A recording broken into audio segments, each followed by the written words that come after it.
어머니가 돌아가신 지 벌써 2년이 흘렀습니다. 아버지는 혼자서 살아가시는 것이 힘들어 보였고, 저 또한 그런 아버지를 보며 마음이 아팠습니다. 그러던 어느 날, 아버지께서 새로운 분을 만나셨다고 하셨습니다. 윤이라는 이름의 그 여자분은 첫 만남에서 정말 따뜻하고 자상해 보였습니다.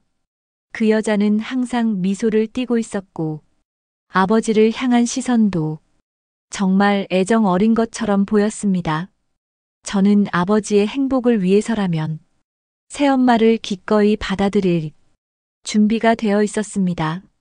하지만 시간이 지나면서 뭔가 이상한 점들을 발견하기 시작했습니다.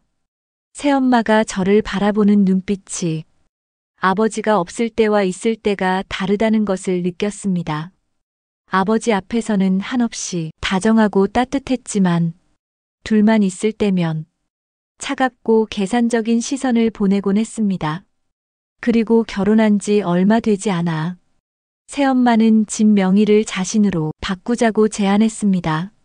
여보, 이 집이 너무 낡았어요. 제가 새로 리모델링해서 우리 둘만의 공간으로 만들고 싶어요. 아버지는 그런 새엄마의 제안을 듣고 기뻐하셨지만 저는 왠지 모를 불안감이 들었습니다. 너무 성급한 것은 아닌지 의심스러웠습니다. 저는 은근히 아버지에게 재산 관련 서류를 미리 정리해 두자고 제안했습니다. 혹시 모를 상황에 대비해서 말입니다. 아버지는 그런 저의 제안을 대수롭지 않게 여기셨지만 저는 이미 새엄마에 대한 의심을 품고 있었습니다. 아버지, 요즘 부동산 사기가 많다고 하니까 미리미리 서류들 정리해 두시는 게 좋을 것 같아요. 새엄마의 일거수일투족을 관찰하기 시작했습니다. 그녀가 언제 어디로 나가는지, 누구와 통화하는지 모든 것을 주의 깊게 지켜봤습니다. 그러던 중 이상한 점을 하나 발견했습니다. 새엄마가 밤마다 몰래 집을 나간다는 것이었습니다. 처음에는 단순히 친구를 만나러 가는 것일 수도 있다고 생각했습니다. 하지만 너무나 자주 그리고 너무나 은밀하게 행동하는 것이 수상했습니다. 아버지가 잠든 늦은 시간에 조용히 집을 나서는 모습을 여러 번 목격했습니다. 결국 저는 새엄마를 미행하기로 결심했습니다. 어느 날 밤 새엄마가 또다시 몰래 집을 나서자 저는 조심스럽게 뒤를 따라갔습니다. 그녀는 시내의 한 카페로 향했고 거기서 누군가를 기다리고 있었습니다. 카페에 도착한 새엄마는 곧 한 남자와 만났습니다.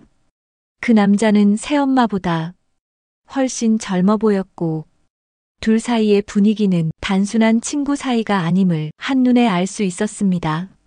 저는 멀리서 그들의 모습을 사진으로 찍으며 증거를 수집했습니다. 두 사람은 다정하게 손을 잡고 키스까지 나누는 모습을 보였습니다. 결혼한 지 얼마 되지도 않은 여자가 남편 몰래 다른 남자와 만나는 충격적인 장면이었습니다. 저는 더 많은 증거를 수집하기 위해 며칠 더 미행을 계속했습니다. 그들이 만나는 횟수와 장소는 점점 늘어갔고 저는 모든 것을 기록했습니다. 하지만 이것만으로는 부족하다고 생각했습니다. 새엄마의 진짜 목적이 무엇인지 더 정확히 알아야 했습니다. 저는 변호사를 찾아가 상황을 설명하고 조사를 의뢰했습니다. 전문가의 도움을 받아 새엄마의 과거와 현재 상황을 자세히 파악해 보기로 했습니다. 변호사는 며칠 후 충격적인 사실들을 알려주었습니다. 새엄마는 이미 아버지의 재산을 빼돌리기 시작했다는 것이었습니다. 그녀는 교묘한 방법으로 통장에서 돈을 빼내고 있었고 심지어 상속 포기각서까지 위조하려 했다는 사실이 밝혀졌습니다. 이 모든 것이 처음부터 계획된 사기 행각이었던 것입니다. 모든 증거가 준비되자 저는 결단을 내렸습니다. 더 이상 미루면 아버지가 더 큰 피해를 입을 수도 있었기 때문입니다. 하지만 어떻게 말씀드려야 할지 며칠 동안 고민했습니다. 아버지가 받을 충격을 생각하니 차마 말문이 떨어지지 않았습니다. 변호사와 상의한 결과 확실한 증거와 함께 한 번에 모든 것을 폭로하는 것이 좋겠다는 결론에 이르렀습니다. 애매하게 의혹만 제기하다가는 오히려 새엄마에게 경계심만 불러일으킬 수 있기 때문입니다. 어느 일요일 저녁 아버지와 새엄마가 거실에서 TV를 보고 있을 때 저는 변호사와 함께 집으로 들어갔습니다. 미리 약속을 잡지 않고 갑자기 찾아온 것은 새엄마가 증거를 숨길 시간을 주지 않기 위해서였습니다. 무슨 일이니, 유진아? 변호사님은 왜 갑자기? 아버지는 갑작스러운 상황에 당황하셨지만 저는 차분하게 설명을 시작했습니다. 새엄마의 얼굴에는 순간 당황한 기색이 스쳐 지나갔지만 곧 태연한 표정을 지으려고 노력했습니다. 아버지 앉으세요. 중요한 말씀을 드려야 할 것 같습니다. 변호사님이 준비한 증거 사진들과 서류들을 하나하나 보여드리며 새엄마의 실체를 밝혔습니다. 외도 사진부터 시작해서 재산을 빼돌린 내역서, 그리고 위조하려던 서류들까지 모든 것을 차근차근 설명했습니다. 첫 번째로 외도 사진들을 보여드렸을 때 아버지의 얼굴이 창백해지셨습니다. 새엄마는 처음에는 황당하다는 표정으로 부인했습니다. 이게 무슨 소리예요? 그냥 친구일 뿐이에요. 저를 이상한 사람으로 만들려는 거예요. 그럼 이 사진들은 어떻게 설명하시겠어요? 변호사가 더 명확한 사진들을 보여주자 새엄마는 할 말을 잃었습니다. 키스 장면이나 손을 잡고 있는 모습들은 단순한 친구 관계로는 설명할 수 없는 것들이었습니다. 하지만 더 충격적인 것은 재산 관련 서류들이었습니다. 아버지 명의의 통장에서 빠져나간 돈의 내역과 그 돈이 새엄마의 계좌로 들어간 기록들이 모두 드러났습니다. 아버지도 모르게 서명받은 서류들의 복사본도 함께 제시되었습니다. 이건 뭐야? 내가 언제 이런 서류에 사인을 했다고? 아버지는 서류를 보시며 당황스러워 하셨습니다. 분명히 아버지의 서명이 맞았지만 아버지는 그런 서류에 서명한 기억이 없다고 하셨습니다. 변호사가 설명했습니다. 보통 이런 경우에는 다른 서류라고 속여서 서명을 받는 경우가 많습니다. 리모델링 허가 신청서라고 하면서 실제로는 재산 양도 동의서에 서명을 받는 식으로 말입니다. 가장 충격적인 것은 제가 상속을 포기한다는 내용의 위조 서류였습니다. 제 서명까지 흉내내서 만든 정교한 위조 서류였습니다. 이 서류가 있으면 나중에 법적 분쟁이 생겨도 새엄마가 모든 재산을 가져갈 수 있게 되는 것이었습니다.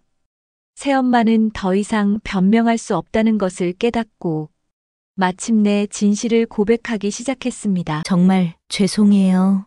처음엔 그럴 생각이 아니었는데 상황이 이렇게 된 거예요. 민수와는 정말 사랑하는 사이고 어쩔 수 없었어요.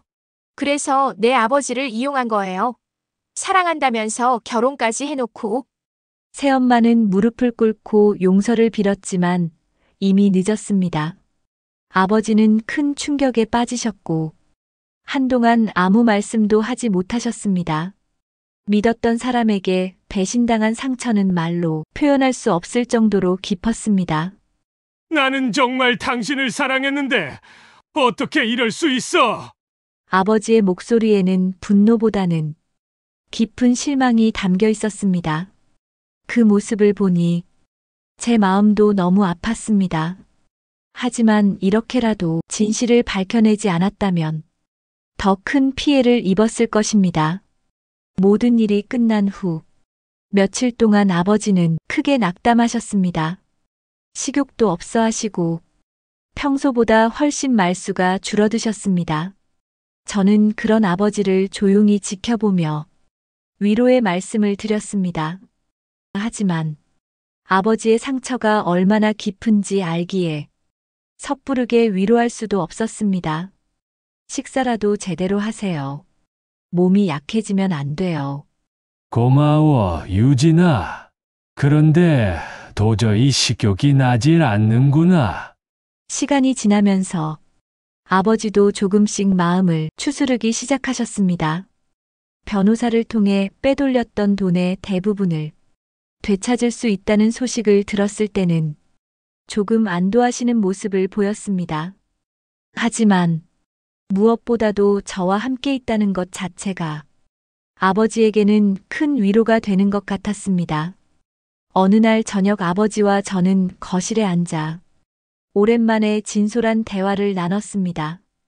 그동안 하지 못했던 많은 이야기들을 나누며 서로의 마음을 털어놓았습니다. 유진아, 정말 고마우면서도 미안하다. 큰일 날 뻔했는데 내가 아니었다면 나는 정말 모든 것을 잃었을 거야. 아버지 가족이니까 당연한 일 했을 뿐이에요. 저도 처음에는 정말 힘들었어요. 아버지가 상처받을까봐 차마 말씀드리기가 어려웠거든요. 내가 얼마나 고민했을지 생각하니까 정말 미안해. 그런데 어떻게 그렇게 빨리 눈치를 챘니?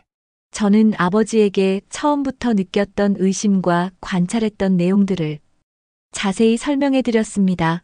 새엄마의 이중적인 모습부터 시작해서 밤마다 몰래 외출하는 것까지 모든 것을 말씀드렸습니다. 아버지는 제 손을 꽉 잡으시며 눈물을 흘리셨습니다.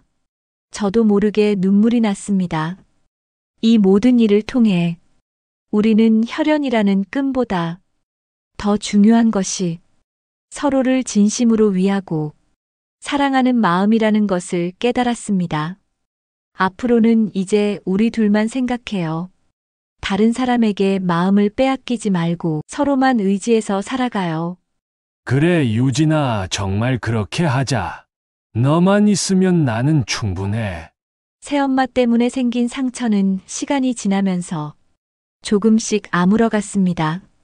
변호사를 통해 법적 절차가 진행되면서 새엄마는 사기 혐의로 고발되었고 빼돌린 재산의 대부분을 되돌려받을 수 있었습니다. 또한 집 명의 이전 같은 위험한 상황도 모두 원상복구할 수 있었습니다. 아버지는 다시는 성급하게 누군가를 믿지 않겠다고 하셨고 앞으로 중요한 결정을 내릴 때는 반드시 저와 상의하겠다고 약속하셨습니다. 저 역시 앞으로도 아버지를 지켜드리겠다고 다짐했습니다. 몇 달이 지난 후 우리는 예전보다 훨씬 더 가까운 사이가 되었습니다.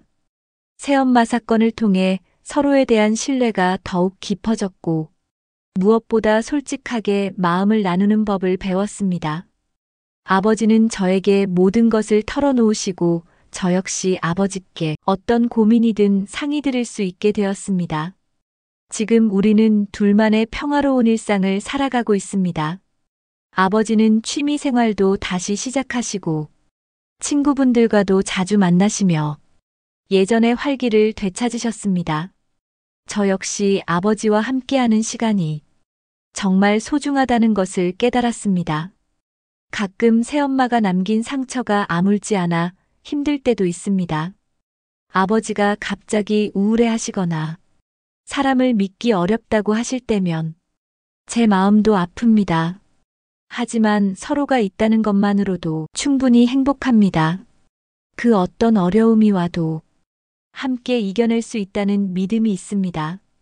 진정한 가족이라는 것은 피로 이어진 관계만이 아니라는 것을 이번 일을 통해 배웠습니다.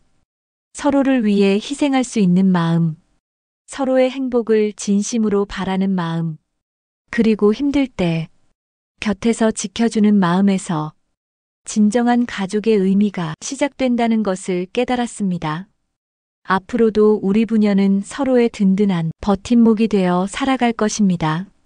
새엄마 같은 사람이 다시 나타나더라도 이제는 쉽게 속지 않을 것입니다. 무엇보다 서로에 대한 믿음과 사랑이 그 어떤 유혹보다 강하다는 것을 알고 있기 때문입니다. 때로는 힘든 일이 생길 수도 있지만 그런 시련들도 함께라면 충분히 이겨낼 수 있다고 생각합니다. 이제 우리에게는 진정한 가족의 의미를 알게 해준 소중한 경험이 있고 그것이 앞으로 살아갈 힘이 될 것입니다. 결국 가장 소중한 것은 멀리 있는 것이 아니라 바로 곁에 있었다는 것을 깨달았습니다. 아버지에게는 제가, 그리고 저에게는 아버지가 이 세상에서 가장 소중한 가족이라는 것을 말입니다. 이야기가 재미있었다면 구독, 좋아요 부탁드립니다. 다음 편에서도 재미있는 이야기로 만나겠습니다. 감사합니다.